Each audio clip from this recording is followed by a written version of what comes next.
ভবিষ্যৎ নিয়ে কখনোই চিন্তা করবেন না, কারণ ভবিষ্যতের ফয়সালা একমাত্র আল্লাহর জিম্মায়। আল্লাহ ছাড়া কখনোই ভবিষ্যৎ সম্পর্কে কোনো ব্যক্তি অবগত নন। এজন্য আগামীকাল আপনার সাথে কি ঘটবে সেটা একমাত্র আল্লাহ তাআলাই ভালো জানেন। ভবিষ্যৎ নিয়ে কখনোই পেরেশান হয়ে যাবেন না, আমি এটা করব সেটা করব। একজন মানুষের ভবিষ্যৎ নিয়ে পরিকল্পনাটাই একজন মানুষের সুখটাকে কেড়ে নেয়। ভবিষ্যতে এটা করব সেটা করব, কিন্তু দেখা যায় ভবিষ্যৎ সম্পর্কে যতই সে চিন্তা করছে ততই সে পিছিয়ে গিয়েছে। কারণ একমাত্র ভবিষ্যৎ আল্লাহর হাতে।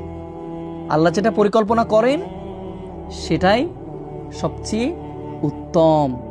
আল্লাহ বলছে আল্লাহু খায়রুল মাকিরিন, আমি আল্লাহ উত্তম পরিকল্পনাকারী। আমি যার জন্য যেটাই পরিকল্পনা করি সেটাই তার জন্য বেস্ট। আল্লাহর যে পরিকল্পনা এটা আমাদেরকে গ্রহণ করতে হবে। আর যে ভবিষ্যৎ পরিকল্পনা এটা একমাত্র আল্লাহ তাআলা ছাড়া কেউ জানেন না। কালকে আপনি মারা যাবেন